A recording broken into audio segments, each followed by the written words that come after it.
Good morning friends. I hope आप सब अच्छे होंगे। आपका स्वागत है आपके अपने YouTube channel current affairs for exam में। चलिए आज दिनांक 25/10/2024 की प्रश्नावली शुरू करते हैं। कालिदास सम्मान निम्नलिखित में से किस राज्य द्वारा दिया जाने वाला वार्षिक पुरस्कार है? उत्तर प्रदेश, राजस्थान, मध्य प्रदेश, गुजरात।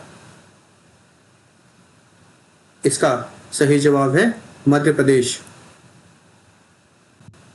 कालिदास सम्मान मध्य प्रदेश सरकार द्वारा कला, साहित्य और संस्कृति के क्षेत्र में योगदान को मान्यता देने के लिए दिया जाने वाला एक वार्षिक पुरस्कार है। इस पुरस्कार का नाम शास्त्रीय संगीत के प्राचीन भारतीय लेखक कालिदास के नाम पर रखा गया है। कालिदास सम्मान पहली बार 1980 में प्रदान किया गया था। वर्ष 2008-9 से यह पुरस्कार प्रतिवर्ष एक व्यक्ति को दिया जाता है। पुरस्कार में एक प्रशस्ति पत्र और 2 लाख रुपए का नगद राशि मिलती है। पहले प्राप्तकर्ता सिमागडू श्रीनिवास अय्यर और मल्लिकार्जुन मंसूर थे।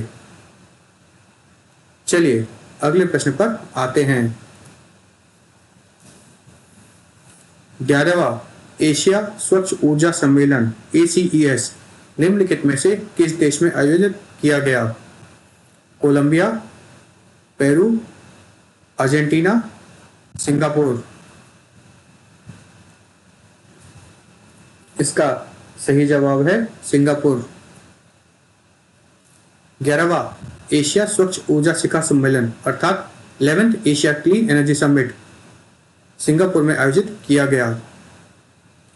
ACES एक सम्मेलन और प्रदर्शनी है जो एशिया में स्वच्छ ऊर्जा को बढ़ावा देने के लिए विशेषज्ञों, नव प्रवर्तकों और नीति निर्माताओं को एक साथ लाता है। यह आयोजन सिंगापुर अंतर्राष्ट्रीय ऊर्जा सप्ताह का हिस्सा था। चलिए अगले प्रश्न पर आते हैं। विश्व बौनापन दिवस हर वर्ष कब मनाया जाता है? 25 अक्टूबर, 26 अक्टूबर, 27 अक्टूबर, 28 अक्टूबर।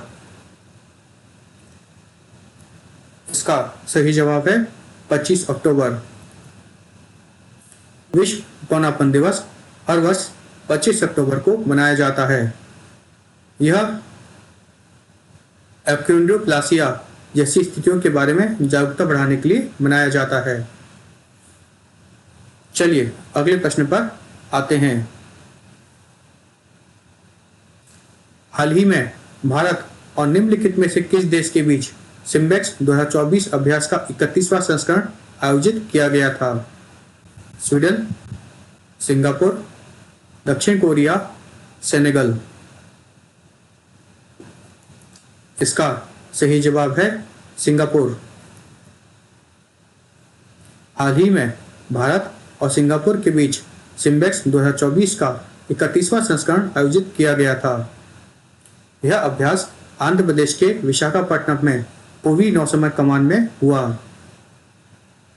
इस अभ्यास का उद्देश्य समुद्री क्षेत्र में जागरूकता में सुधार, अंतर संचालन क्षमता को बढ़ाना और आम समुद्री चुनौतियों से निपटने के लिए सहयोग को बढ़ावा देकर भारत और सिंगापुर के बीच रणनीतिक साझेदारी को मजबूत करना था। चलिए अगले प्रश्न पर आते हैं। सरकारी e marketplace government e marketplace GEM के सार्वजनिक खरीद के लिए GEM के उपयोग को बढ़ाने के लिए निम्नलिखित में से किस राज्य सरकार के साथ एक समझौता ज्ञापन पर हस्ताक्षर किए हैं? सिक्किम, हिमाचल प्रदेश, गुजरात, तमिलनाडु। इसका सही जवाब है सिक्किम। सरकारी ई मार्केटप्लेस ने सार्वजनिक खरीद के लिए GEM के उपयोग को बढ़ाने के लिए सिक्किम सरकार के साथ एक समझौते पर हस्ताक्षर किए। समझौता ज्ञापन का उद्देश्य सिक्किम सरकार के विभागों द्वारा GEM ऑनलाइन खरीद मंच के उपयोग को बढ़ाना है।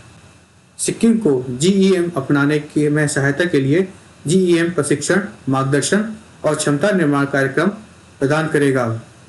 जीएम एक पोर्टल है जो सरकारी विभागों, संगठनों और सार्वजनिक उपक्रम के लिए वस्तुओं और सेवाओं की ऑनलाइन खरीदी की सुविधा प्रदान करता है। चलिए अगले प्रश्न पर आते हैं। विश्व स्वास्थ्य संगठन ने हाल ही में निम्नलिखित में से किसे मलेरिया मुक्त घोषित किया है? Brazil, Peru, Chile, Egypt. इसका सही जवाब है इजिप्ट।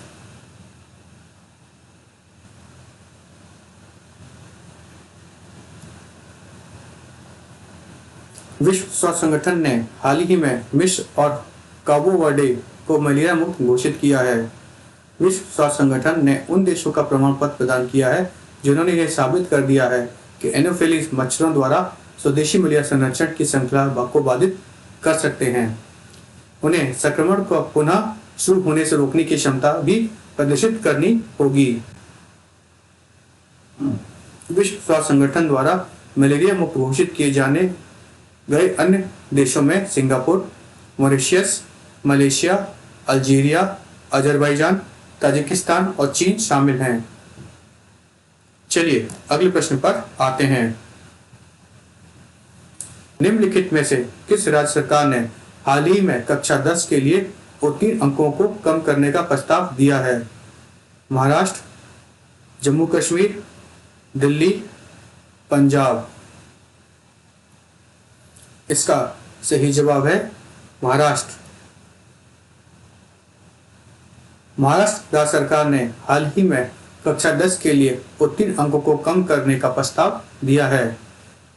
जिन छात्रों को पहले प्रत्येक विषय को पास करने के लिए 35 अंक चाहिए होते थे, अब उन्हें गणित और विज्ञान की परीक्षा पास करने के लिए केवल 20 अंक चाहिए होंगे। स्कूल शिक्षा के ने महाराष्ट्र राज्य बोर्ड को की कक्षा 10 में गणित और विज्ञान के लिए उत्तीर्ण अंक 25 से घटाकर 20 अंक करने का प्रस्ताव किया है। चलिए अगले प्रश्न पर आते हैं। निम्नलिखित में से कौन सा देश 2024 में फीफा पुरुष विश्व रैंकिंग में शीर्ष पर रहेगा? France, Spain, Argentina, England.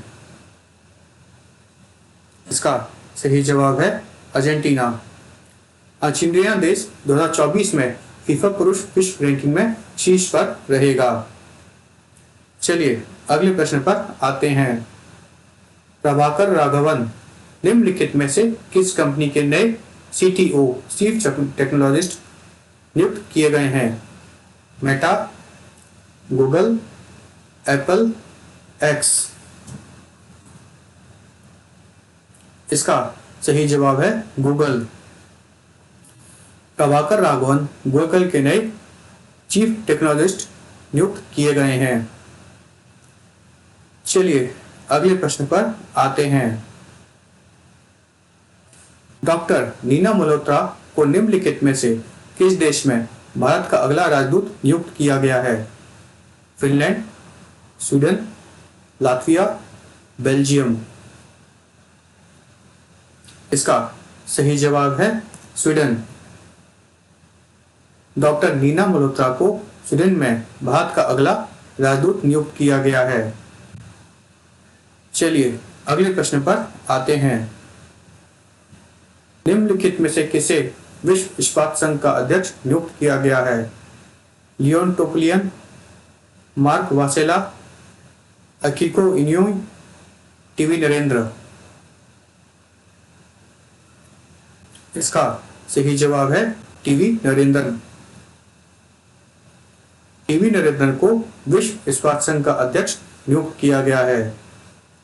TV Narendra JSW समूह के अध्यक्ष सज्जन जिंदल के बाद इस पद पर आसीन होने वाले दूसरे भारतीय हैं। चलिए अगले प्रश्न पर आते हैं।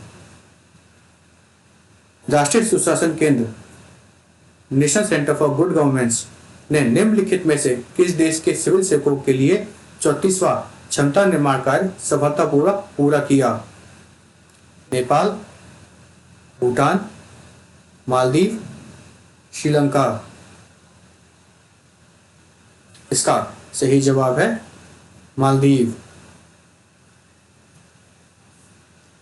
राष्ट्रीय सुशासन केंद्र NCGG ने मालदीव के सिविक सेवकों के लिए 34वां क्षमता निर्माण कार्यक्रम सफलतापूर्वक पूरा किया। चलिए अगले प्रश्न पर आते हैं। जज माडू का 20वां संस्करण हाल ही में निम्नलिखित में से किस स्थान पर आयोजित किया गया? नई दिल्ली, थिम्पू, नेपिडो, काठमांडू। इसका सही जवाब है काठमांडू। जज माडू का 20वां संस्करण हाल ही में काठमांडू में आयोजित किया गया। काठमांडू नेपाल की राजधानी है। फ्रेंड्स, आज का सेशन यही समाप्त होता है। आपको हमारा सेशन कैसा लगा कमेंट करके बताइएगा तथा लाइक एवं सब्सक्राइब अवश्य कीजिएगा। धन्यवाद।